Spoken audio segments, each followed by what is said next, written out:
sa bawat isa sa atin. Hindi na talagang mapigilan ang nararanasan nating tag-init. Sinabayan pa ng El Nino ay sari-sari ng mga pamamaraanan ng ginagawa ng mga Pilipino upang mayuksan ang nararamdaman nating init sa ngayon.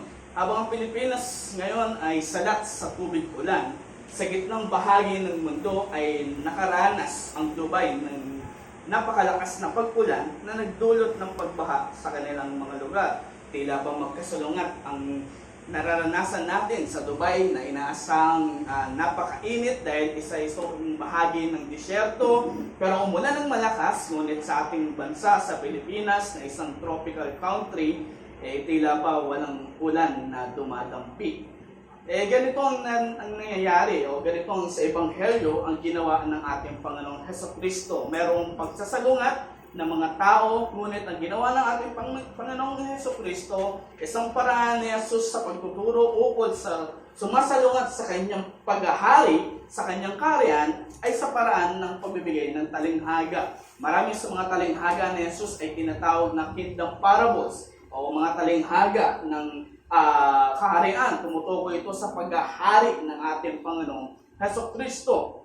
At tinignan natin nung nakaraang linggo ang isang talinghaga tungkol sa kanyang autoridad at kung paano ito tinutugon. Inilarawan ng talinghagang ito ang pagtugon na mauwi sa kaligtasan at merong uri ng pagtugon na mauwi sa kapahamakan. Kaya mga kapatid, mga kaibigan, napakahalaga na tiyakin mo sa iyong sarili kung nasaan kang panig ng pagtugon sa paghahari ng ating Panginoong Hesukristo. Kaya minsan pa ay inahayaan ko yung buksan muli ang inyong mga Biblia at basahin natin sa aklat ni Mateo, Ebanghelyo ni Mateo, at simulan natin ang pagbabasa sa Mateo chapter 21, verse number 28 hanggang 32.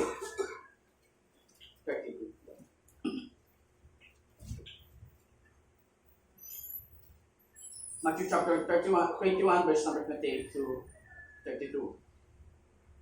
Ano sa palagay ninyo na isang taong dalawa ang anak, lumapit siya sa una at sinabi, "Anak, pumunta ka ngayon sa ubasan at magtrabaho." Ngunit sumagot siya at sinabi, "Ayaw ko." Ngunit pagkatapos ay nagbago ang kanyang isip at pumunta rin. Lumapit ang ama sa ikalawa at gayon din ang sinabi. Sumagot siya at sinabi, "Pupunta po ako," ngunit hindi pumunta. Alin sa dalawa ang gumanap na kalooban ng kanyang ama? Sinabi nila, ang una. Sinabi ni Jesus sa kanila, "Katotohanan sinasabi ko sa inyo, ang mga maniningal na buwis at ang mga masasamang babae ay nauuna sa inyo sa pagpasok ng kaharian ng Diyos, sapagkat dumating sa inyo si Juan Bautista sa daan ng katuwiran at hindi ninyo pinaniwalaan. Ngunit pinaniwalaan siya ng mga maninigal na buwis at ng mga masasamang babae, at kahit nakita ninyo ay hindi rin kayo nagsisi at naniwala sa Kanya." Bago ang talinghagang ito ay pagkakatapos pa lamang ng palitan ni Jesus at ng mga pari at mga pinuno ng mga Hudyo ukol sa angking otoridad ni Jesus. At hinahamog dito ng mga pari at mga pinuno ng mga Hudyo at ang ginawa ni Jesus ay dinugtungan niya ang kanyang usapin sa patotoo ni Juan Bautista. Hinamon niya itong mga pari at itong mga pinuno ng mga Hudyo at ang sabi ni Jesus, "Anong palagay ninyo sa patotoo ni Juan Bautista?" At dito, naipit ang mga usapan, ang mga kausap ni Jesus sapagkat kung sasabihin nila na si Juan Bautista ay totoong propeta, ay nangangulugan na ang patotoo ni Juan Bautista kay Jesucristo ay dapat nilang paniwalaan. Kaya dito naipit sila sa dapat nilang kilalanin ang otoridad ni Jesus. Subalit, kung itatanggi naman nila na si Jesus ay si Juan Bautista ay hindi propeta o propeta, ay maipit naman sila sa madla sapagkat kinikilala ng madla na si Juan Bautista ay isang propeta. Kaya ang naging sagot na lamang nila kay Jesus nung hinamon ni Jesus ang mga pinuno ng mga Hudyo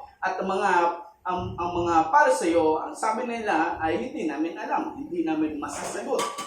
Kaya nabitin yung palitan ng mga salitaan ng mga pinuno ng mga Hudyo at ni Jesus. At sinimulan natin ito sa unang anak, kaya ginamit ito ni Jesus yung talinghagang ating binasa sa pagkakataong ito upang ibigay ang ganitong pagtuturo patungkol sa uri ng pagtugon, pagkilala kay Jesucristo sa kanyang paghahari. Nung nakaraang linggo, sinimulan natin ito sa unang pagtugon ng unang anak na lapastangan sa kanyang pagsagot sa kanyang ama nang siya ay utusan. Ano bang sinabi ng unang anak sa kanyang ama nung siya ay utusan na magtrabaho sa ubasan? Ang sabi ng unang anak ay, ayaw ko.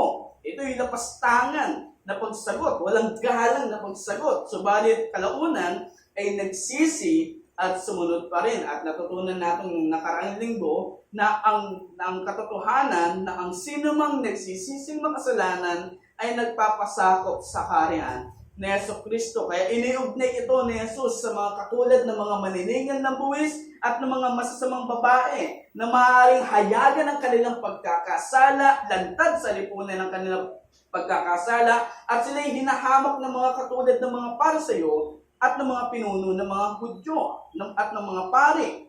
Ngunit ang mga makasalanan sa lipunan ang siyang nagsisi at nanampalataya nang marinig nila ang patotoo ni Juan Bautista. At ngayon, pagkatapos ng unang anak na tumanggi, ngunit sumunod pa rin, ang ikalawang anak ang sumunod. At ito'y larawan ng kabaliktaran naman. Itong ikalawang anak ay nagsimula sa magalang na pananalita. Nagpasako, ngunit pumalya sa tunay na pagsunod sa pagkilala sa karan ni Jesucristo. Kaya kung ang unang anak ay iniugnay ni Jesus, yung unang anak na ating pinag-uralan ay iniugnay ni Jesus sa mga maniningil ng buwis, sa mga masasamang babae, sa mga masasamang tao sa lipunan, itong ikalawang anak na ating pag-uusapan ay iniugnay naman ni Jesus doon sa mga nag-aangkin na sila ay matutuwid. Kaya ang mensahe natin sa umagang ito, ang pagmamatuwid ay nagpapabigat ng pagkakasala, lalo't may pagtanggi sa paghahari ni Jesucristo. Ang pagmamatuwid ay nagpapabigat ng pagkakasala, lalo't may pagtanggi sa paghahari ni Jesucristo. Kung minamatan nitong mga pinuno ng mga Hudyo at ng mga pari, ang mga itinuturing nilang mga makasalanan sa lipunan, kagaya ng mga maniningil ng buwis, kagaya ng mga masasamang babae, dito naman sa talinghagan ng ikalawang anak ay ibinubunyag ni Jesucristo. Sila ang katulad ng ikalawang anak na sa unang tingin ay masunurin, magalang, mapagpasako, ngunit sa katotohanan sila ang talagang tumatanggi sa paghahari ni Jesucristo. Kaya dalawang bagay ang maaari natin tignan dito. Una, ang pagmamatuwid sa pagsunod. Ang pagmamatuwid sa pagsunod, at ang ikalawa, ang pagmamatuwid sa paghahari ni Jesucristo. Ang pagmamatuwid sa paghahari ni Jesucristo. Una nating tignan ay ang pagmamatuwid sa pagsunod. Salungat sa lapastangan na sagot ng unang anak, ang naging tugon ng ikalawang anak. Ang sabi ng unang anak, ayaw ko. Napakapangit para sa isang anak na sumagot ng ayaw ko, pabalang. Ngunit itong ikalawang anak, ay magalang naman yung kanyang pagsagot. Ang sabi ng ikalawang anak ay, opo, pupunta po ako. Doon nga sa original na pagkakasalin, ginamit pa talaga yung salitang ukol sa Panginoon. Kung talagang isasalin natin yan sa pinaka-original nitong teksto, ang sinabi ng ikalawang anak ay, pupunta po ako, Panginoon. Ito yung kanyang ginamit na salita para sa kanyang ama. Sa 1905, sinabi ang Ginoo. Pupunta po ako, Panginoon. Sa pananalita niya ay naroon yung pagkilala niya sa pamamahala ng ama. Ngunit hanggang doon lamang siya. Hindi siya nauwi doon sa talagang pagsunod. Makikita at matututunan natin dito na maaaring magamit ang panglabas na katangian ng pagpamatuwid sa tunay na pagpapasakot sa paghahari ng ating Panginoong Jesucristo. Nagiging kapalit na lamang o na lang yung salitang pagtugon o yung ritual. Alam ni Jesus ang mga nakikinig sa kanya sa pagkakataong ito ng kanyang talinghaga ay yung mga taong walang palya sa kanilang mga ritual. Sila yung mga pari, sila yung mga pinuno ng mga Hudyo.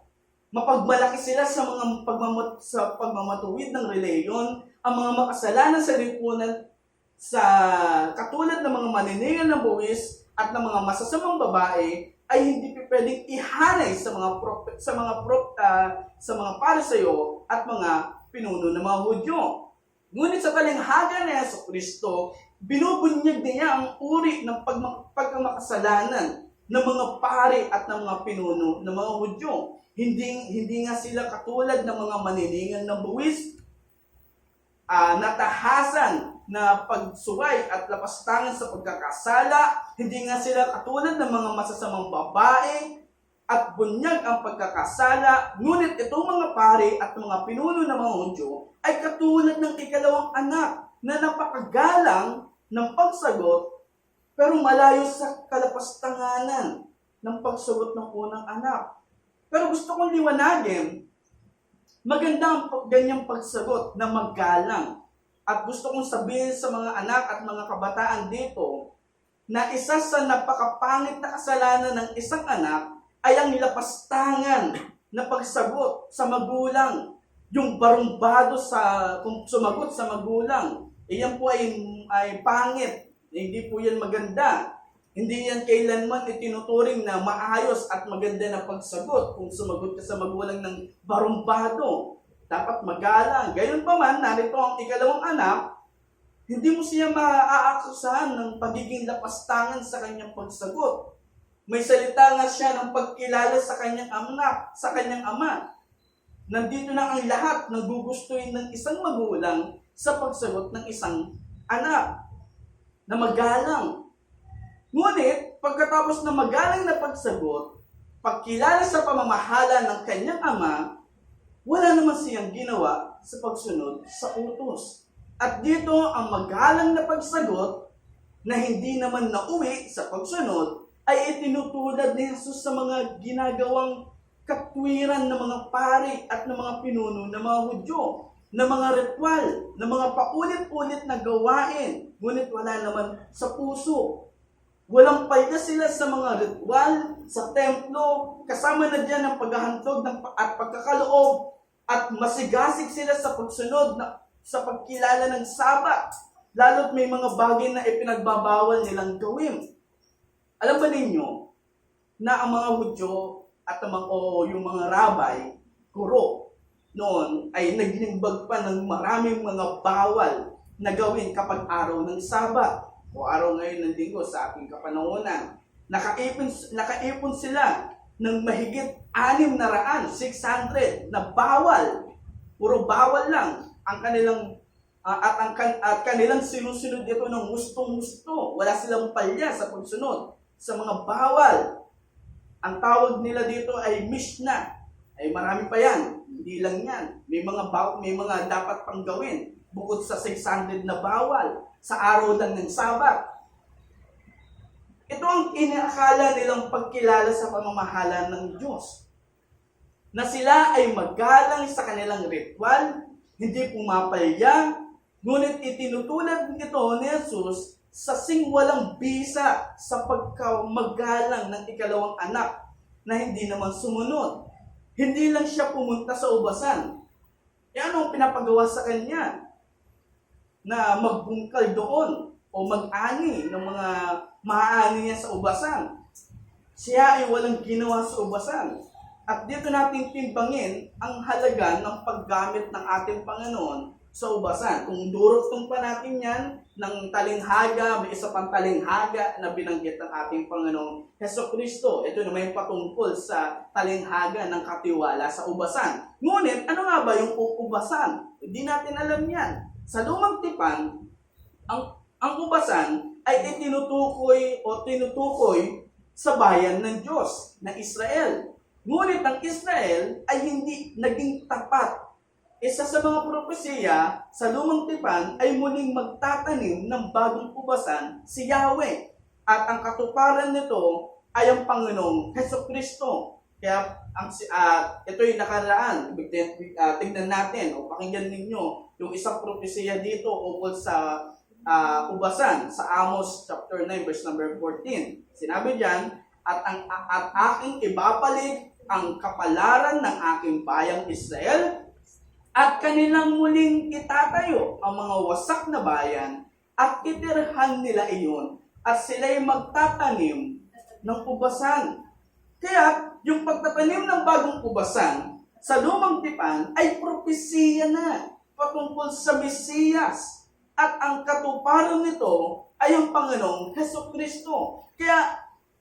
Kaya hindi walang saysay na ginamit ng Panginoong Hesukristo ang talinghaga ng ubasan dahil ito ay ipinapakita na ang utos ng Ama ay may kinalaman sa paghahari ng Panginoong Hesukristo. Hindi ba pwedeng sabihin na lamang ng Ama na magtrabaho ka doon sa anihan natin ng palay o anihan natin ng mga gulay?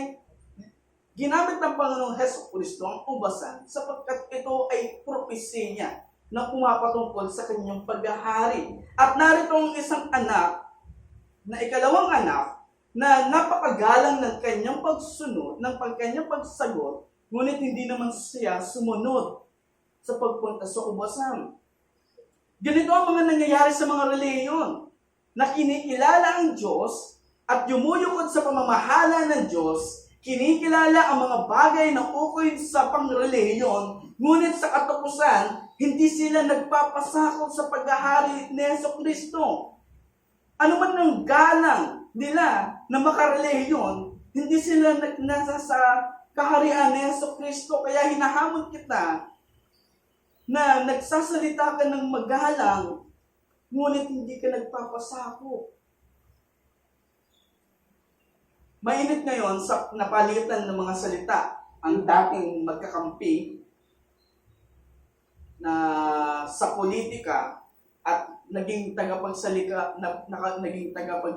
pa ng Pangulo.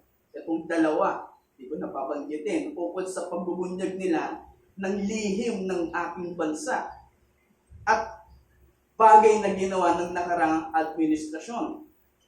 At ang iba ay natutuwa pa na may ganun palang mga lihim na mga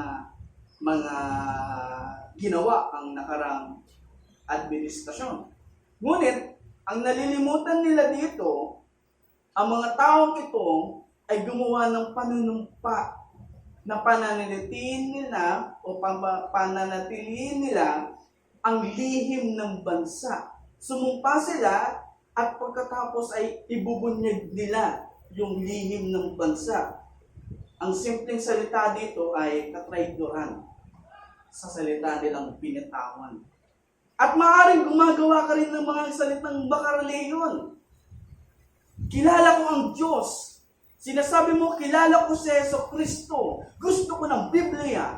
Tinatanggap ko ang salita ng Diyos at lahat ng mga iyon at lahat ng mga makareliyon, ngunit walang pagsunod. Walang tugon sa paglilingkod kay Hesukristo. Ito yung mga tao na kung saan ay binahiginan mo ng salita ng Diyos, magalang na tumanggap sa salita ng Diyos, ngunit kapag hinapon na sa pagsunod, ayaw na.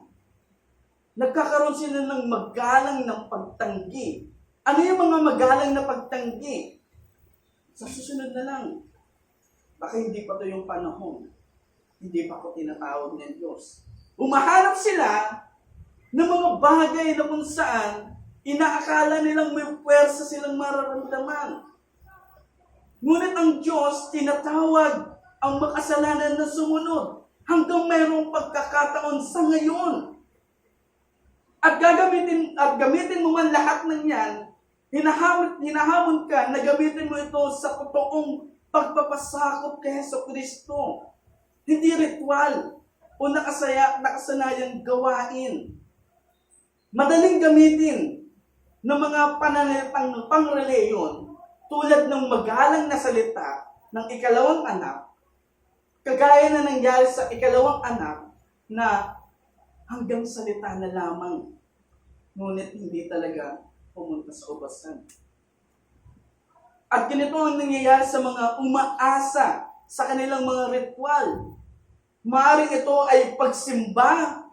Maaring magaling sila sa pagsimba, pinapakita nila sa madla na ako'y nagsisimba, o mga seremonya na kanilang ginagawa, paghawak at pagbubuklat ng Biblia, Ngunit walang tunay na pagkilala kay Jesucristo. Ang panawagan sa atin ay pumunta ka sa panawagan ni Jesucristo, magpasabog ka sa Kanya, manampalataya ka sa Kanya.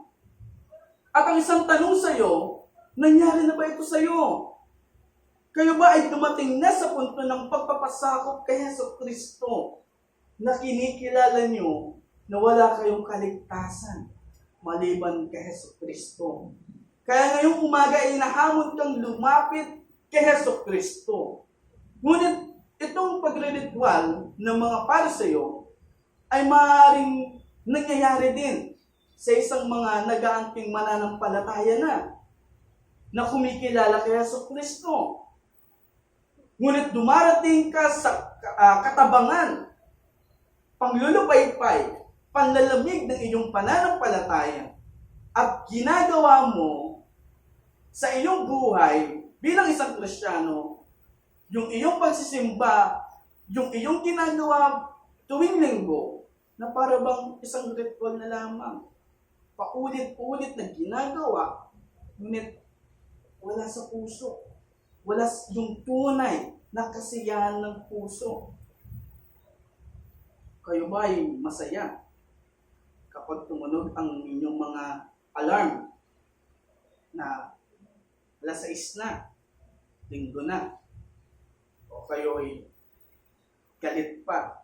Ano ba yan? Sarap pa ng tulog ko.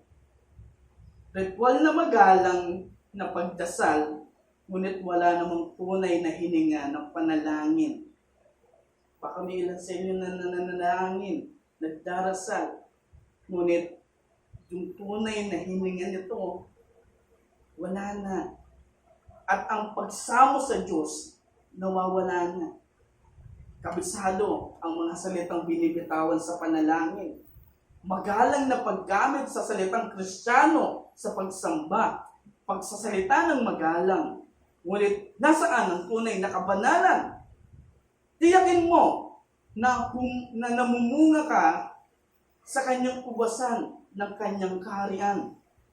Ito ang inaasahan sa isang mananampalataya, hindi salita lamang. At ang ikalawa, na katotohanang itinuturo sa atin ng Panginoong Jesucristo, bukod sa pagmamatuwid sa pagsunod, ang pagmamatuwid sa paghahari ni Jesucristo. Ang magalang na pagsasalita ng ikalawang anak ay may pagkilala sa pamamahala ng Ama, hindi kagaya ng pabalang at lapastangan na sagot ng unang anak. Ang magalang na sagot ay kumikilala sa pamamahala ng Ama. Ngunit ang pag-angkin na iyon sa pamamahala ng Ama ay hindi sinundan ng totoong pagsunod. Ito yung lalong nagpapabigat sa kanyang kasalanan. At ang malapit na at mapalit sa hari na walang pagpapasakop ng pananampalataya ay nagdadagdag ng pagbigat ng hatol sa Diyos. Alam ba ninyo na itinuro ng Panginoong Jesucristo na ang sino mang nakarinig ng salita ng Diyos na walang pagsunod at sinawalang bahala ay mas lalong nagpapabigat sa iyo sa hatol ng Diyos. Mabigat na pagkakasala na narinig mo ng harap-harapan na tinatawag ka ng Diyos sa iyong pagsisisi sa iyong kasalanan. Tanggapin mo sa Jesucristo bilang iyong tagapagligtas. Ngunit harap-harapan na walang pagtugon. Ganito ang kalagayan ng mga pari at ng mga pinuno na kausap ni Jesus. Kaharap na nila mismo ang katuparan ng lumang tipan. Sila yung mga masigasig na nag-aaral, nagsasaulo ng kasulatan. At ngayon, nasa harapan nila mismo ito yung katuparan. Hindi nila kinilala. Bakit? Dahil sa kanilang pagmamatuwid. Naghihintay sila sa isang Mesiyas na kikilalanin ng ang Israel sila bilang isang matuwid na bayan. Naghihintay sila ng Mesiyas na kikilalanin sila na ang matutuwid. Kikilalanin ang kanilang pagmamatuwid, ang kanilang katuwiran. Ngunit sa halip, ang narinig nila kay Jesus ay isang Mesiyas na nagbubunyag ng kanilang kasalanan. At ayaw nila ng ganitong Mesiyas, ayaw nila ng ganitong Kristo, na ang ginagawa ay magbunyag ng kasalanan. Ito ang hindi nilang matanggap kay Jesus. Sa halip, ibinunyag ang kanilang kasalanan. Lalo nilang pinagmamalaki ang kanilang katwiran.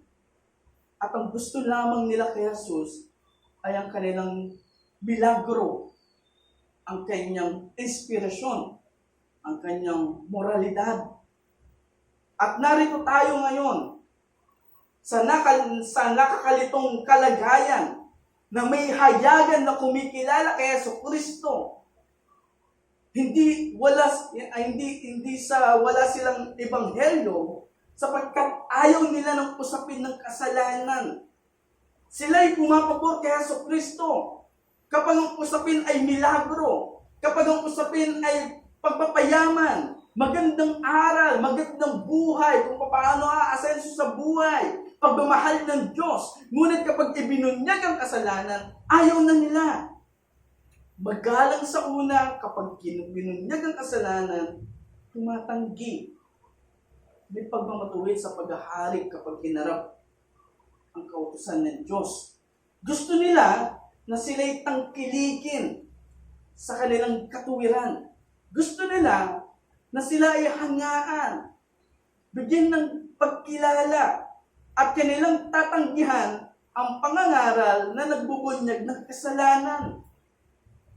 Ito ang sinabi ni Jesus na mauuna pa sa inyo ang mga maniningil ng buwis at ang mga masasamang babae, yung mga hayag at tahasang gumagawa ng kasalanan sa lipunan, mauuna sa kaharian, sapagkat tinanggap nila ang kabigatan ng kanilang kasalanan. Hindi sapat sa bibig mo lamang ang paggalang kay Jesucristo. Hindi sapat sa iyong bibig na lamang ang pangalang Jesucristo. Huwag mong baguhin ang ebanghelyo ng kaharian ni Jesucristo nang dahil sa iyong pagpapakita ng magalang na pagsunod, ngunit walang totoong pagsunod sa paghahari. Siya ang hari at ang ebanghelyo ang tumatawag na kilalanin mo siyang hari. Ngayong araw, April 21, pero noong April 21, 1509, si Henry VIII ay kinoronohan bilang isang hari ngayong araw na ito. Ngunit, alam ba ninyo, may isang popular na novel na may pamagat na The Prince and the Pauper. Ito yung kwento patungkol kay Prince Edward na anak ni Henry VIII at isang palaboy na pulubi. Sila yung naging magkaibigan at sinabi ng prinsipe na gusto niyang makipagpalit ng kalagayan o katuyuan ng panandalian upang maranasan ni Prince Edward yung kalayaan o buhay na malaya ng pulubi na nasa kalsada at syudad ng pulubi, at nagpit nga sila ng katayuan. Yung pauper, yung pulubi, ay nagsuot ng kasuotan ng prinsipe at pumunta doon sa palasyo. At yung prinsipe naman ay sinuot itong mabaho at kutay-kutay na kasuotan ng pulubi at nagtuloy siya sa lansangan.